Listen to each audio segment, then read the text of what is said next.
Shalom teman-teman semuanya, apa kabar? Kita ketemu lagi teman-teman di Go Student Online Sharing. Dan pertama-tama aku mau ngingetin lagi teman-teman untuk selalu saksikan Go Student Online Sharing di setiap hari Sabtu jam 3 sore hanya di channel YouTube Go Bogor di Go Bogor Online Service dan di Instagram Go Student di @go_student. Nah teman-teman, hari ini aku bagiin satu sharing yang berjudul tentang tipu daya iblis.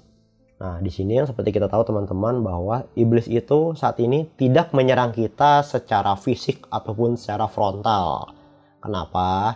Karena kita sudah diberi kuasa untuk mengalahkan iblis dengan cara seperti itu. Dan kita tidak akan takut untuk mengalahkan iblis dengan cara itu. Karena itu, iblis akan menyerang kita dengan cara yang lebih pintar lagi. Yaitu dengan cara menggunakan tipu daya untuk menyerang kita.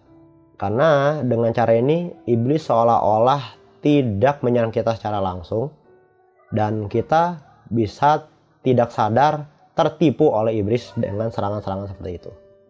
Nah, di sini aku bagian ada tiga tipu daya iblis. Tiga tipu daya yang digunakan iblis untuk menyerang kita. Nah, yang pertama-tama, iblis akan menyerang kita dengan hasutan. Nah, di sini iblis akan menghasut kita seolah-olah hal yang salah yang ada di depan kita itu ada hal yang benar. Bahkan iblis bisa menggunakan ayat Alkitab untuk membuat seolah-olah hal yang salah itu menjadi benar. Seperti halnya contohnya ketika Yesus dicobai iblis.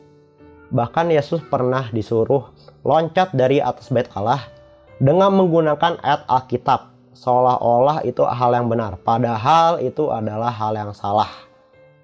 Dan akhirnya Yesus membalasnya dengan jangan mencobai Tuhan Allahmu. Nah, itu adalah bentuk hasutan iblis ke kita.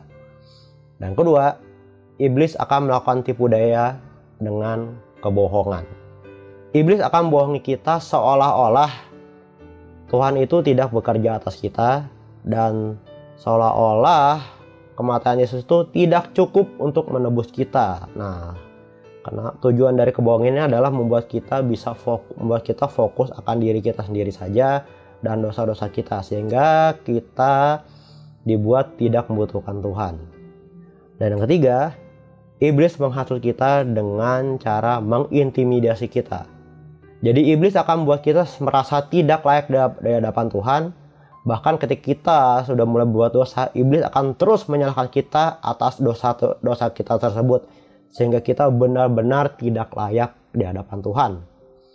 Dan kita akan terus dipersalahkan atas dosa-dosa kita.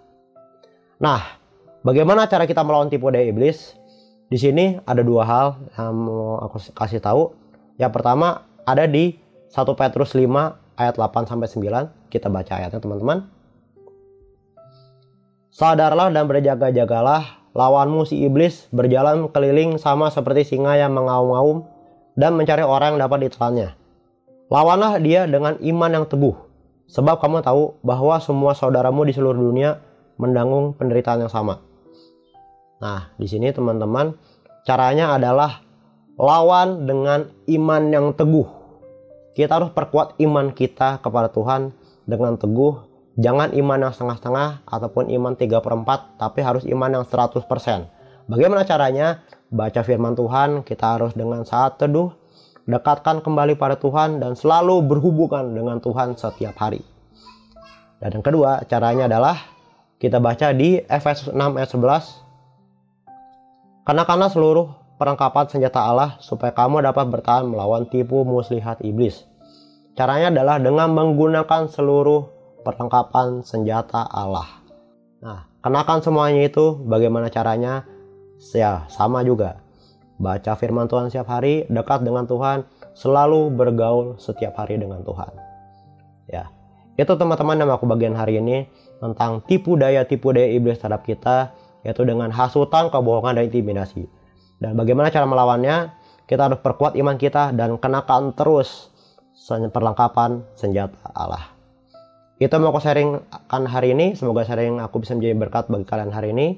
Terima kasih semuanya. Tuhan Yesus memberkati.